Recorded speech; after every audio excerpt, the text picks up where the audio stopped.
बेरोजगारी, गरीबी, लॉकडाउन, पलायन और कोरोना से बढ़ते आर्थिक संकट से त्रस्त बिहार की जनता बदलाव के लिए मचल रही।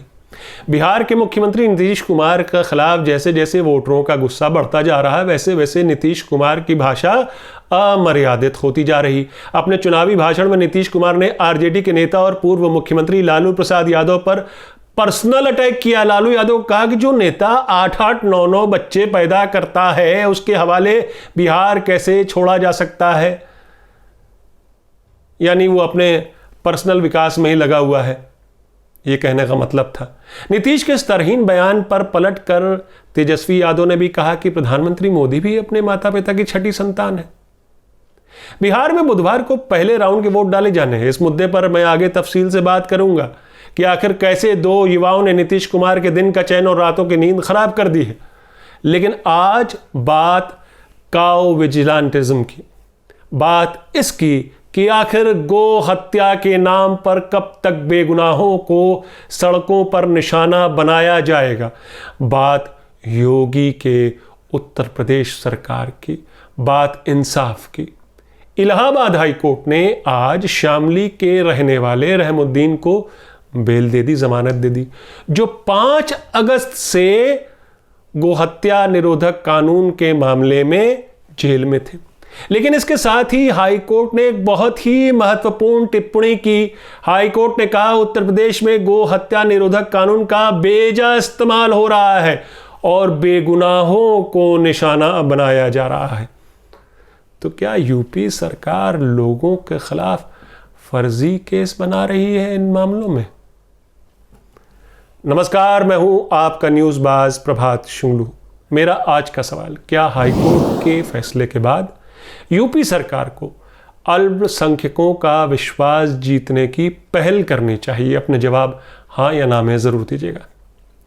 इलाहाबाद हाई कोर्ट का यह फैसला 19 अक्टूबर का है, लेकिन यह पूरा फैसला कल ही उपलब्ध हुआ, जिसके बाद आज के तमाम अखबारों में इस खबर को प्रमुखता से लिया गया है। इलाहाबाद हाई कोर्ट ने इस फैसले में केवल गो हत्या निरोधक कानून के बेजा इस्तेमाल पर ही नाराजगी जाहिर नहीं की है, बल्कि स्ट्रे कैटल यानी सड़कों पर आवारा घूमती गायों, नाकाफी गौशालाओं और गायों की देखभाल और संरक्षण का भी मसला उठाया है। तो मामला क्या था? शामली के रहमुद्दीन के खिलाफ गो हत्या निरोधक कानून के तहत मई में एक मुकदमा दर्ज होता है, मगर एफआईआर में उसके खिलाफ कोई आरोप नहीं था। रहमुद्दीन के वकील ने कोर्ट को बताया कि उनके मुवक्किल को तो मौका वारदात से उठाया भी नहीं गया था। यानी जब पुलिस ने ये रिकवरी की, मास्क की, तो वहां से रहमुद्दीन नहीं पकड़ा गया था। लेकिन फिर भी रहमुद्दीन को उठाकर पुलिस जेल भेज देती है। 5 अगस्त से वो जेल में था। पहले जान लेते हैं कि इलाहाबाद हाईकोर्ट ने सबसे महत्वपूर्ण बात क्या कही, जो कि आने वाले ऐसे किसी केस में बेगुनाहों को इंसाफ दिलाने में मदद करेगा।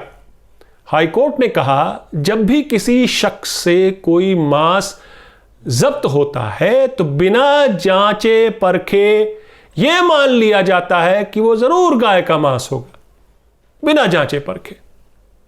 फॉरेंसिक जांच करना भी जरूरी नहीं समझा जाता कि यह बीफ है या किसी और जानवर का मांस। या फिर यह भी होता है कि बहुत सारे मामलों में मांस फॉरेंसिक जांच के लिए भेजा ही नहीं जाता।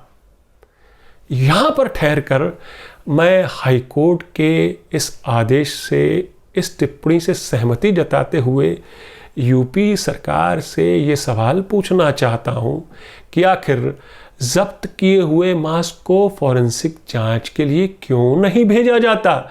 अगर प्रशासन को यकीन है कि वो बीफ है तो वो जांच क्यों नहीं करवाता? जांच के लिए मांस न भेजने के पीछे क्या कोई आग्रह है, पूर्वाग्रह है?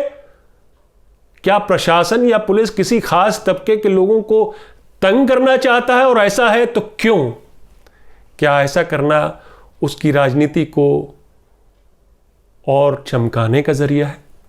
क्योंकि ऐसे ही बेगुनाहों को अरेस्ट कर केवल जेलों में ही नहीं डाला जाता, बल्कि इस देश ने पिछले 6 सालों में गो हत्या के नाम पर मॉब लिंचिंग का जो वहशीपन देखा है, उसमें ज़्यादातर मामलों में टारगेट पर अल्पसंख्यक समुदाय के लोग ही रहे, चाहे वो अखलाक हो या पहलू खान।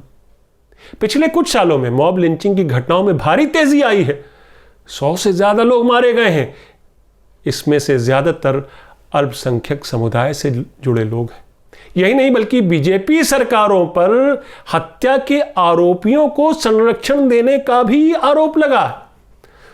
मोदी जी के एक पूर्व मंत्री ऐसे अपराध में लिप्त स्वयंभू गोरक्षकों को माला पहनाकर उनका स्वागत करते भी नजर आए, अगर आपको याद हो। बहरहाल वापस लौटता हूं हाईकोर्ट के आदेश पर, इलाहाबाद हाईकोर्ट के आदेश पर।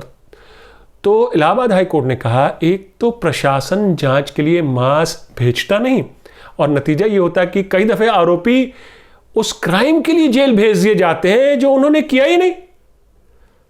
प्रशासन ये कहता है कि इन लोगों से गाय जब्त हुई, मगर प्रशासन कोई रिकवरी मेमो नहीं बनाता कि भाई इतनी गाय जब्त हुई इस समय पर, इस शहर से यहां पर, स्थान पर। कोई रिकवरी मेमो नहीं, मतलब कोई रसीद नहीं कटती, कोई प्रूफ नहीं है, डॉक्यूमेंट्री एविडेंस नहीं है।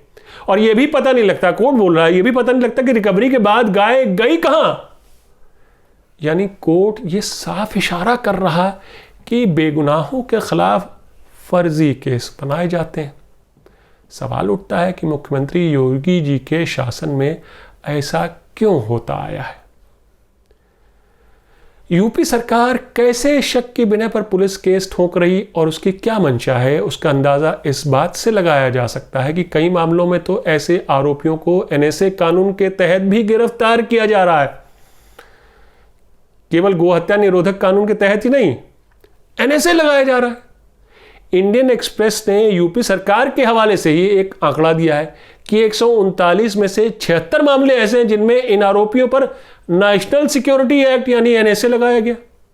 गो हत्या निरोधक कानून के तहत 1700 से ज्यादा मामले दर्ज हुए, जिसमें अगस्त तक 4000 से भी ज्यादा गिरफ्तारियां हुई।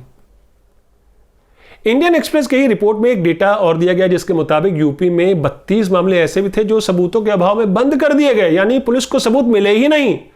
ठीक वैसे ही जैसा रहमुद्दीन के साथ हुआ, उसके खिलाफ तो एफआईआर में आरोप भी नहीं, फिर भी उसे 2.5 महीने जेल में गुजारने पड़े। तो फिर सवाल उठता है कि इन लोगों के खिलाफ पुलिस या प्रशासन का क्या एजेंडा है। अब तो हाईकोर्ट के आदेश से भी साफ है कि योगी प्रशासन गोहत्या निरोधक कानून का बेगुनाहों के खिलाफ बेजा इस्तेमाल कर रहा था। इलाहाबाद हाईकोर्ट ने गौशालाओं के कामकाज को लेकर भी टिप्पणी की कि ये गौशालाएं दूध न देने वाली गायों को पनाह क्यों नहीं देते। तभी इन गायों को आवारा पशुओं की तरह सड़कों पर घूमना पड़ता है, जिससे वो रोड एक्सीडेंट को अंजाम देती हैं, जो कई मौत का कारण बनता है। यही नहीं, बल्कि गायों के मालिक भी उनका दूध निकाल लेने के बाद उन्हें सड़कों पर खुला छोड़ देते हैं, जिसके कारण ये गाय नाले का पानी पीती हैं और कूड़ों के ढेर से कचरा और प्लास्टिक खाती हैं। ऐसी गायों को दूसरे राज्य में ले जाना भी खतरे से खाली नहीं होता। कभी पुलिस तो कभी स्थानीय लोग इस पर आपत्ति दर्ज करते हैं, और ये हमने देखा भी कई मामलों में। कोर्ट ने कहा कि ऐसे मालिकों और गौशालाओं को भी अपनी जिम्मेदारी का एहसास होना चाहिए, और गोहत्या निरोधक कानून में ये इन सभी बातों का जिक्र भी है, फिर भी उनको अमल में क्यों नहीं लाया जाता।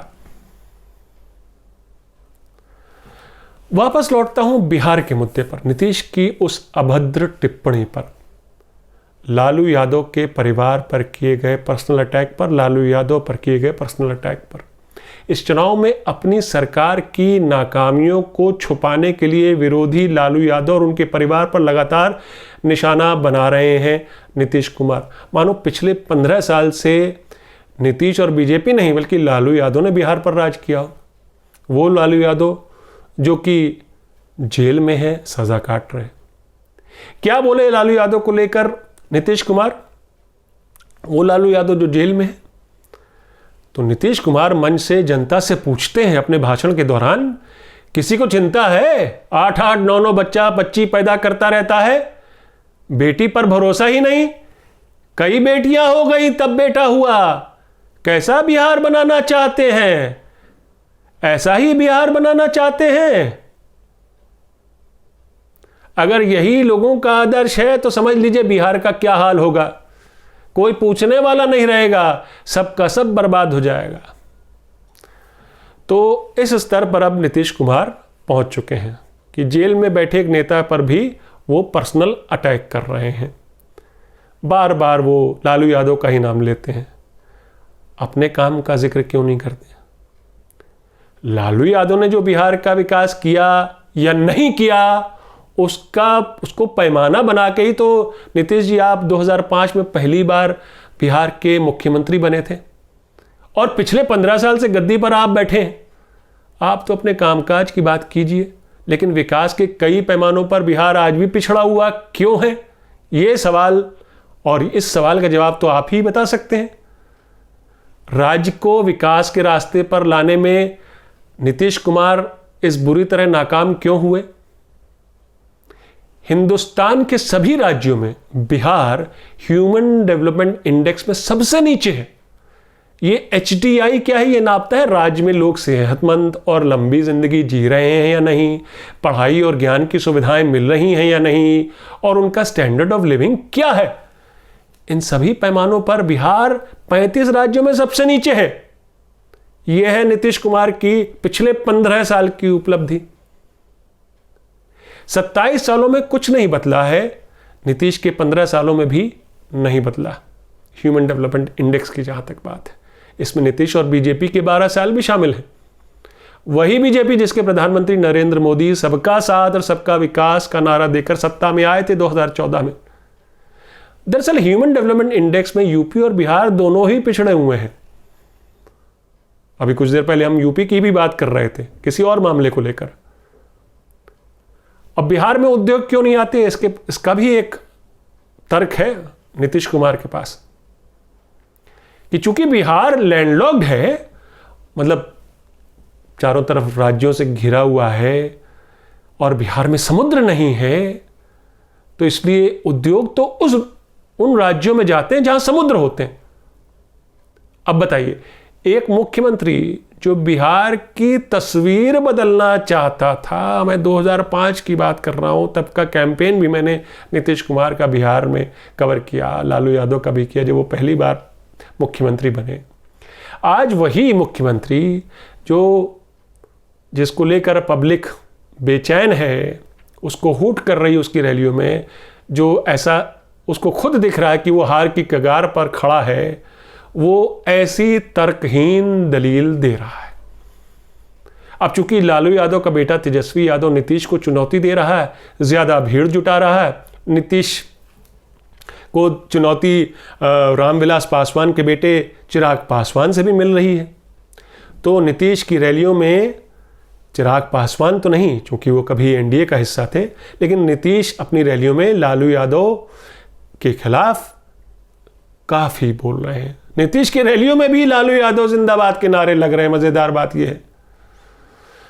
और नीतीश कुमार लोगों के दिलों में लालू यादव का दर्द बिठाकर वोट मांग रहे हैं, जबकि जनता अपने तथाकथित सुशासन बाबू से यानी नीतीश कुमार से उनके कामकाज का हिसाब मांग रही, 15 साल के हिसाब मांग रही।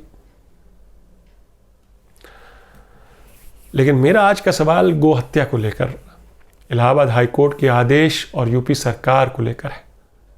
मेरा आज का सवाल है, क्या हाईकोर्ट के फैसले के बाद यूपी सरकार को अल्पसंख्यकों का विश्वास जीतने की पहल करनी चाहिए? अपने जवाब हाँ या ना में ज़रूर दीजिएगा। तो ये थी आज की न्यूज़बाजी। फिर मिलेंगे एक नई न्यूज़बाजी के साथ। तब तक के लिए नमस्कार।